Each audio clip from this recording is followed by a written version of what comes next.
ജീവിതയാത്രക്കാരാ, കാലടികൾ എങ്ങോട്ട്? നാശത്തിൻ പാതയോ ജീവന്റെ മാർഗമോ? ലക്ഷ്യം നിൻ മുൻപിലെന്ത്? നാശത്തിൻ പാതയോ ജീവന്റെ മാർഗമോ? ലക്ഷ്യം നിൻ മുൻപിലെന്ത്? ജീവിതയാത്രക്കാരാ, കാലടികൾ ഇങ്ങോട്ട്? നാശത്തിൻ പാതയോ ജീവന്റെ മാർഗമോ? ലക്ഷ്യം നിൻ മുൻപിലെന്ത്? അൻപിൻ രൂപിയും യേശുനാഥൻ നിന്നെ വിളിക്കുന്നില്ലേ? പോകല്ലേ നീ അന്ധതയിൽ ലോക സൗഭാഗ്യം തേടി. അൻപിൻ രൂപി യേശുനാഥൻ നിന്നെ വിളിക്കുന്നില്ലേ? പോകല്ലേ നീ അന്ധതയിൽ ലോക സൗഭാഗ്യം തേടി. പൊന്നിൻ ചിറകു നിനക്കുമീതേ കർത്തൻ വിരിച്ചതു കാണുന്നില്ലേ? പൊന്നിൻ ചിറകു നിനക്കുമീതേ കർത്തൻ വിരിച്ചതു കാണുന്നില്ലേ? സൂര്യനിൻ താപമോ ഘോരമാം മാരിയോ നിന്നെ അലട്ടായൻ പൊന്മകനേ? സൂര്യനിൻ താപമോ ഘോരമാം മാരിയോ നിന്നെ അലട്ടായൻ പൊന്മകനേ? ജീവിത യാത്രക്കാരാ, കാലടികൾ ഇങ്ങോട്ട്? നാശത്തിൻ പാതയോ ജീവന്റെ മാർഗമോ? ലക്ഷ്യം നിൻ മുൻപിലെന്ത്? വൈഷമ്യമാം മേടുകളിൽ എങ്ങനെ നീ കടക്കും? എങ്ങനെ നീ യോർദാനിൻ്റെ അക്കരെ ചെന്നു ചേരും? നിൻ തോണിയിൽ കർത്തൻ യേശു ഉണ്ടോ?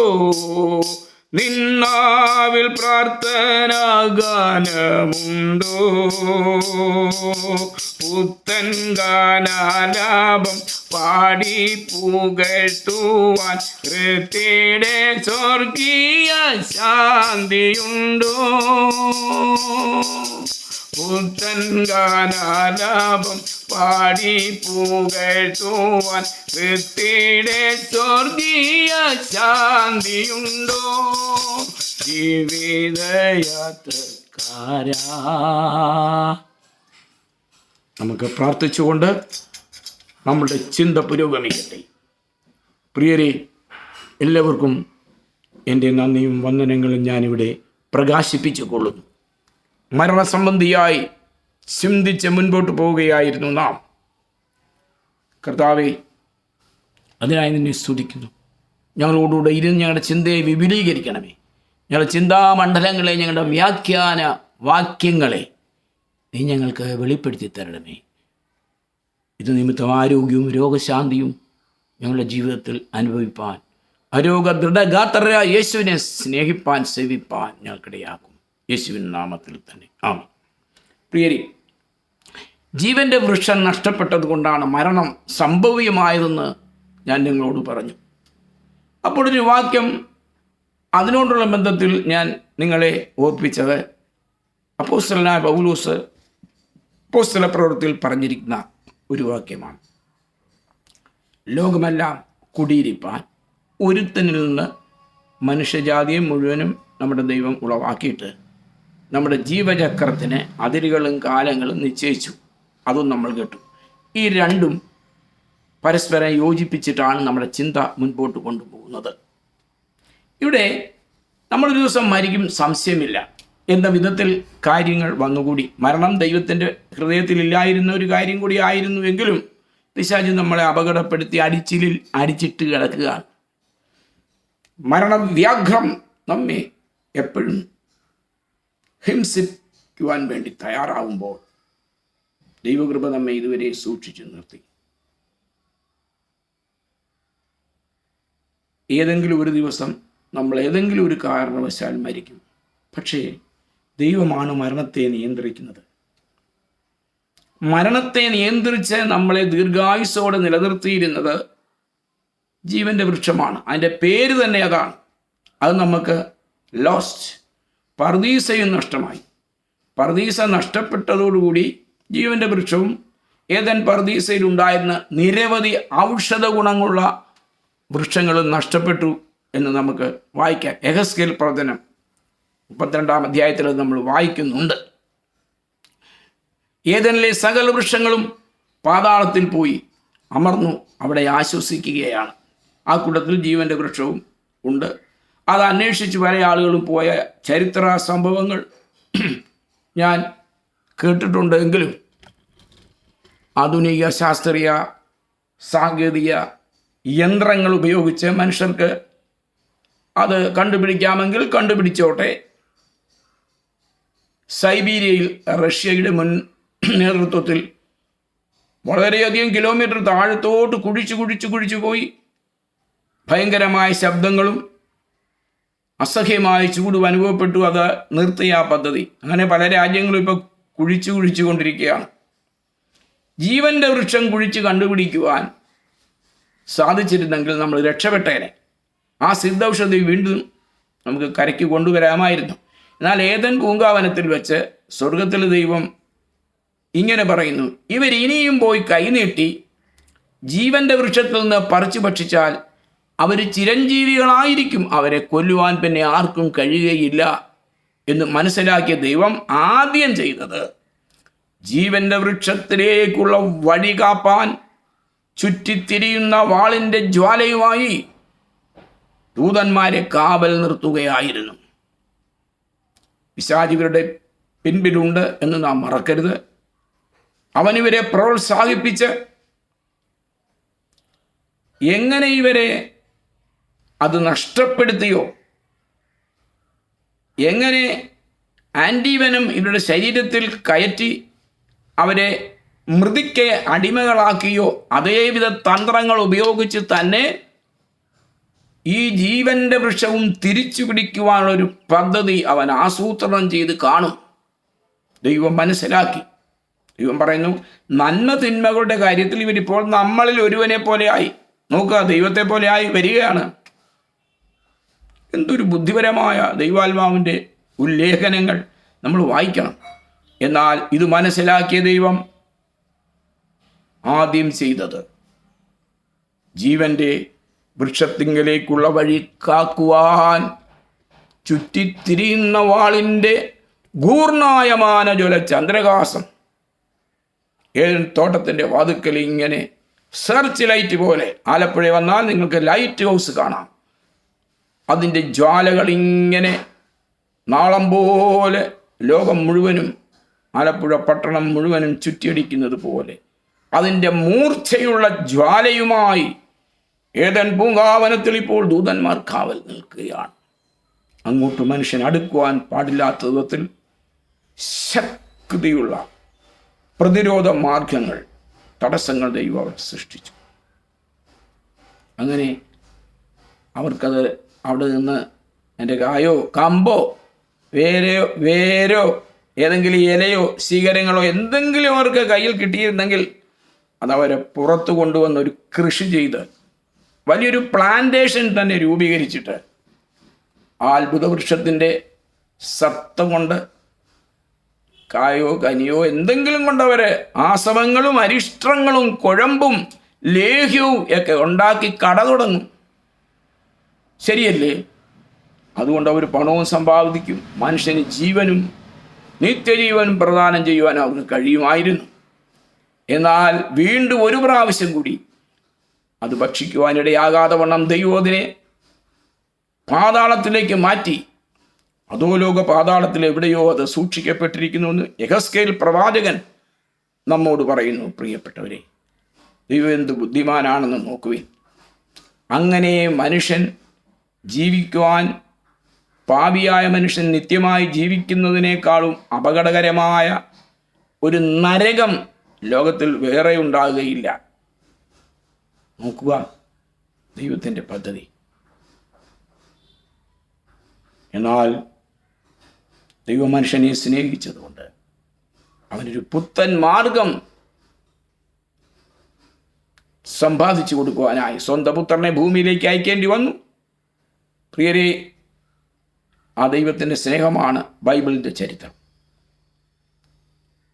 ഈ ജീവൻ്റെ വൃക്ഷം നിരവധി നിലകളിൽ മഹത്തരമാണ്.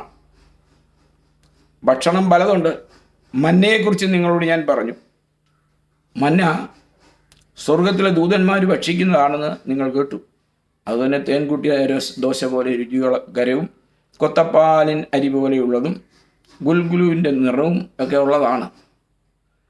ആ അത്ഭുതകരമായ ഭക്ഷണം കുറച്ച് നാൾ ഭക്ഷിപ്പാൻ ലോകത്തിൽ യഹൂദന്മാർക്ക് ഭാഗ്യം ലഭിച്ചതുകൊണ്ട് അവർ സൗന്ദര്യത്തിലും ബുദ്ധിശക്തിയിലും ആരോഗ്യത്തിലും എല്ലാം ഇതര ജാതികളെക്കാൾ മികച്ചവരാണെന്ന് കാണുന്നു. പിന്നെ ദൈവം അവർക്ക് കാടപ്പക്ഷി കൊടുത്തു, ഇറച്ചി.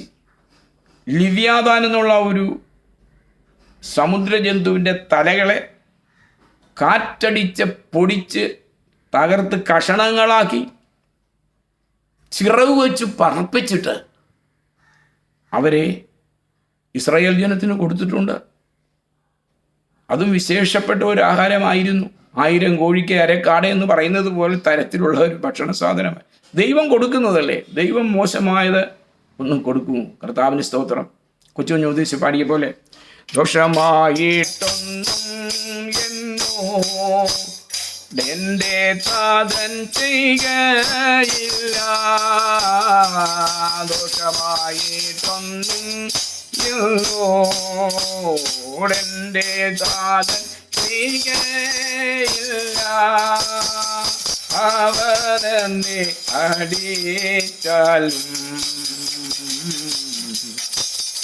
എന്നെ അവൻ സ്നേഹിക്കുന്നു. അങ്ങനെയാണ് നമ്മുടെ കർത്താവ് നമ്മെ സ്നേഹിക്കുന്നത്. ഇത് സാത്താൻ അറിയാമോ?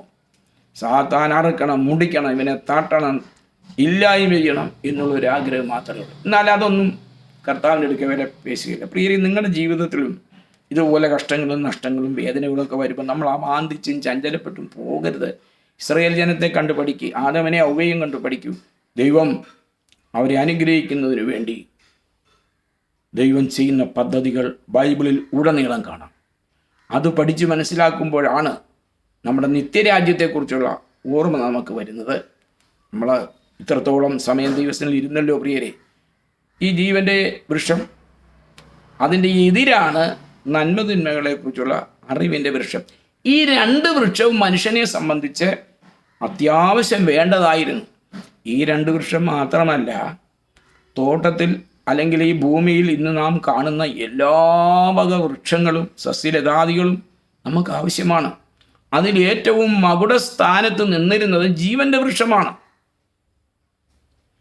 ഇന്നും നമ്മൾ ജീവിക്കുന്നു. ആ ജീവൻ്റെ വൃക്ഷത്തിൻ്റെ ആ പവർ പരമ്പരാഗതമായി ആദാമ്യ രക്തത്തിൽ നിന്ന് നമുക്ക് കിട്ടിയത് കൊണ്ടാണ്.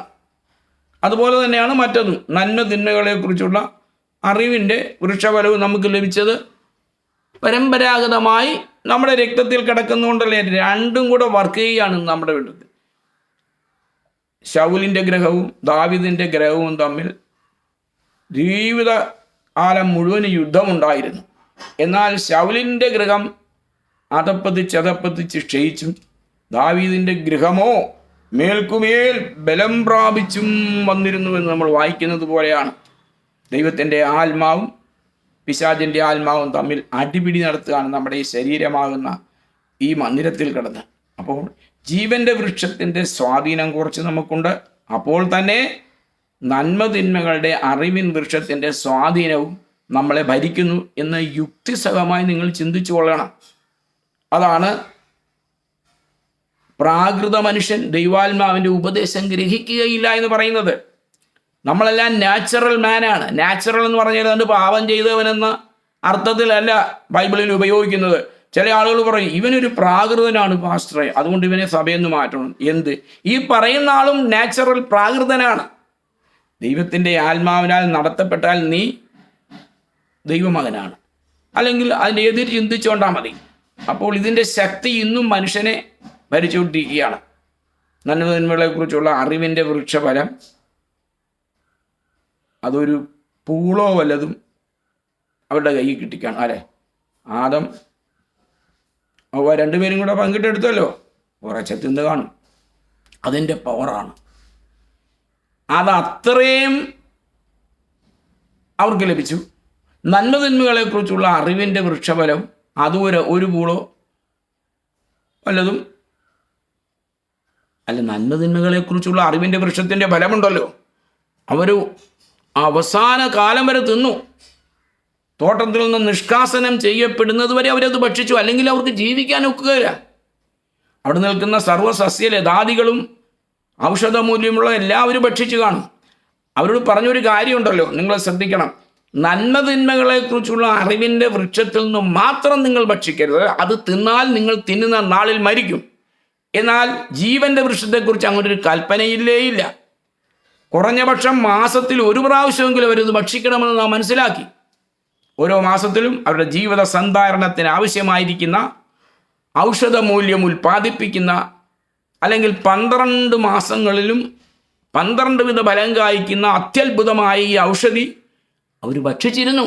ജനുവരിയിൽ അത് ചക്ക കായ്ച്ചാൽ ഫെബ്രുവരിയിൽ മാങ്ങ കായ്ക്കണം, മാർച്ചിൽ തേങ്ങ, ഏപ്രിൽ മാസത്തിൽ നെല്ലിക്ക എന്ന് പറയുന്നത് പോലെ പലതര വിഭവങ്ങൾ അവർക്ക് വേണം. ഇതിൻ്റെ എല്ലാം എക്സ്ട്രാക്റ്റ് അല്ലെങ്കിൽ സാരാംശം എടുത്തുകൊണ്ട് മനുഷ്യൻ ഇങ്ങനെ ജീവിച്ചു വരുന്നു. എന്നാൽ ജീവൻ്റെ വൃക്ഷഫലത്തിൻ്റെ ആ ശക്തി ഒരു ദിവസം കുറയും. ദൈവത്തിൻ്റെ കാലഗണനയിൽ നമ്മളുടെ ആയുസ്സും ദൈവം എണ്ണിത്തീർക്കും. ഇത് രണ്ടും പാരലായിട്ട് പോവുകയാണ്. ഇപ്പോൾ ഒരു ന്യായം പറയും, സാലി ഫലാഹം ന്യായന, കാക്ക വന്നിരുന്നതും പനമ്പഴം വീണതും ഒന്നിച്ചെന്ന് കണ്ട ഒരാൾ പറയുകയാണ്. കാക്ക വന്നിരുന്നില്ലായിരുന്നു എങ്കിലും പനമ്പഴം വീഴുമായിരുന്നു. മനസ്സിലല്ലേ എന്ന് പറഞ്ഞതുപോലെ പനമ്പഴം വീണില്ല എങ്കിലും കാക്ക വന്നിരിക്കുമെന്നും പറയാം. മനുഷ്യൻ്റെ യുക്തിയാണ്. അപ്പോൾ നമ്മൾക്ക് ഇപ്പോൾ ജീവൻ്റെ വൃക്ഷഫലം കിട്ടാൻ ഈ ജീവിതകാലത്ത് സാധ്യമല്ല. അതുകൊണ്ട് തൽക്കാലം ഒരു മരണത്തിന് ദൈവം നമ്മെ വിട്ടുകൊടുത്തു എന്ന് കാണുന്നു. അതുകൊണ്ട് ഈ ദിവസങ്ങളിൽ നമ്മളിത് ധ്യാനിച്ച് പഠിക്കണം. ജീവൻ്റെ വൃക്ഷഫലത്തെ ആരും ഇല്ല, അതിനെ അവഗണിക്കാൻ പാടില്ല. നന്മതിന്മകളെക്കുറിച്ചുള്ള അറിവിൻ്റെ വൃക്ഷത്തിൻ്റെ ഫലമാണെന്ന് നമ്മെ ഭൂരിപക്ഷവും അതും വളർന്നുകൊണ്ടിരിക്കുക, അതിൻ്റെ ശക്തിയാണ്. അതുകൊണ്ടാണ് ഓരോ ദിവസം ചെല്ലുന്തോറും മനുഷ്യൻ്റെ ജീവിതത്തിലുള്ള ദുർമാർഗങ്ങൾ വർദ്ധിച്ചുകൊണ്ട് പബ്ലിക്കായിട്ട് പ്രസംഗിക്കുകയാണ്. കോട്ടയത്ത് വന്ന കാര്യം ഞാൻ പറഞ്ഞല്ലോ. എല്ലാ പാസ്റ്റർമാർക്കും ബോധിച്ചതുപോലെ ഭാര്യമാരെയും ഭർത്താക്കന്മാരെയും അങ്ങോട്ടും ഇങ്ങോട്ടും മാറ്റിയെടുക്കാമെന്ന് പറഞ്ഞ് കേട്ടില്ലേ പ്രിയരെ? ഇതൊക്കെ എന്ത് കാലമാണ്? നമ്മൾ പ്രാർത്ഥനയോടെ ഭക്തിയോടെ ദൂരെ ജീവിക്കുകയാണ്. നമുക്കിതൊന്നും കേൾക്കാനൊന്നും സമയമില്ലെങ്കിലും പാപം പെരുത്തുകൊണ്ടിരിക്കുന്നു. പാപം അതിൻ്റെ മൂർധന്യദശ എത്തി, പിടിവിട്ടുപോയി. ഇനി നമുക്കൊരേ ആഗ്രഹമാണ്, വല്ലവിധിനെയും ഈ ജീവൻ്റെ വൃക്ഷഫലമായ യേശു കർത്താവിനെ ദിവസം തോറും ഭക്ഷിക്കണം. ആദം ഹവ്വയും പണ്ട് ഭക്ഷിച്ചിരുന്നത് പോലെ എല്ലാ നാളും ഭക്ഷിക്കണം. അത് നമ്മളിപ്പോൾ ഹോളി കമ്മ്യൂണിയൻ നടത്തുന്നുണ്ട് നമ്മുടെ പള്ളികളിൽ. ഹോളി കമ്മ്യൂണിയൻ വലിയൊരു ഉപദേശമാണ് അതിൽ പറയുന്നത്. അയോഗ്യമായി ഈ പാനപാത്രത്തിൽ നിന്ന് കുടിക്കുകയോ ഈ പാനപാത്രത്തിൽ നിന്ന് പങ്കാളികളോ ചെയ്യുന്നവരെല്ലാം കർത്താവായ യേശുവിൻ്റെ രക്തവും ശരീരവും സംബന്ധിച്ച് കുറ്റക്കാരാകും. അതുകൊണ്ട് മനുഷ്യൻ തന്നെത്താൻ ശോധന ചെയ്തിട്ട് വേണം. പുതിയ നിയമസഭ പഠിപ്പിക്കുന്നുണ്ടല്ലോ ആർക്കൊക്കെ വിശുദ്ധ തിരുവത്താഴത്തിൽ പങ്കെടുക്കാമെന്നുള്ളത്. അത് പഠിക്കുമ്പോൾ നമ്മൾ നമ്മെ തന്നെ താരതമ്യം ചെയ്യും. കർത്താവിൻ്റെ വിശുദ്ധി നമ്മുടെ ജീവിതത്തിൽ എത്രത്തോളമുണ്ട്. അതിനുള്ളൊരു കൃപയാണ് നമ്മൾ ഈ നാളിൽ പ്രാപിക്കേണ്ടത്. നമ്മൾ സഭയെ നോക്കിയാലൊന്നും രക്ഷയില്ല. പാസ്റ്ററും ചിലപ്പോൾ നമുക്കിഷ്ടമില്ലാത്ത കാര്യം ചെയ്തു എന്ന് വരാം. പക്ഷെ വേദപുസ്തകം പഠിക്കണം. ഉപദേശം പഠിക്കുന്നതിലാണ് കാര്യം. പ്രമാണം, ന്യായപ്രമാണം അറിയാത്ത പുരുഷാരം ശപിക്കപ്പെട്ടവരെ എന്ന് നമ്മൾ വായിക്കുന്നു. 7:49 യോഹന്നാന്റെ സുവിശേഷമാണത്. അപ്പോൾ തന്നെ ന്യായപ്രമാണം കേൾക്കാതെ ചെവി തിരിച്ചു കളഞ്ഞാൽ നിന്റെ പ്രാർത്ഥന പോലും നമ്മുടെ ദൈവം കേൾക്കുകയില്ല എന്നാണ് നമ്മൾ വായിക്കുന്നത്. നമുക്ക് എന്ത് കറക്റ്റ് ഉപദേശം. ന്യായപ്രമാണം പഠിക്കണം. അതുകൊണ്ട് കേട്ടും പഠിക്കണം, വായിച്ചും പഠിക്കണം, തരയോണ്ട് എഴുതിയും പഠിക്കണം.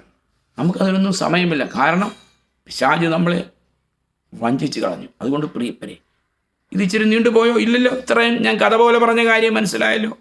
ജീവൻ്റെ വൃക്ഷഫലം നമുക്ക് നഷ്ടപ്പെട്ടത് ഭാഗ്യം.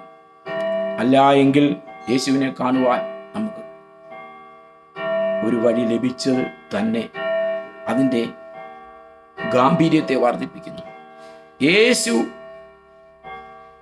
ഈ ശാപമെല്ലാം തൻ്റെ ശരീരത്തിൽ വഹിച്ചു. ഏദൻ തോട്ടത്തിൻ്റെ വാതിൽക്കൽ ദൈവം നാട്ടിയ വാളിൻ്റെ ജ്വാലയാൽ നമ്മുടെ കർത്താവ് വെട്ടപ്പെട്ടു. വാളെ ഇടയൻ്റെ നേരെയും കൂട്ടാളിയായ പുരുഷൻ്റെ നേരെയും തിരിയുക. ഇടയനെ വെട്ടും, ആടുകൾ ചിതറിപ്പോകും. നമുക്കതേക്കുറിച്ച് അടുത്ത പ്രാവശ്യം പഠിക്കാം. നമ്മൾ ചെയ്യുന്ന പാപം എൻ്റെ കർത്താവ് എങ്ങനെ നീക്കി.